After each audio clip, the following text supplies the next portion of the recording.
In this guide, I'm going to show you guys where can you sign up for NFL Plus and manage your subscription.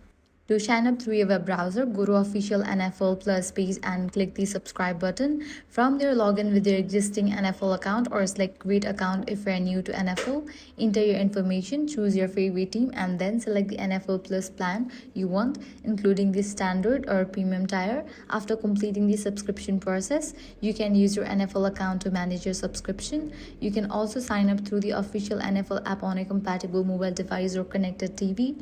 First, download and open the NFL app from your device App Store or Play Store.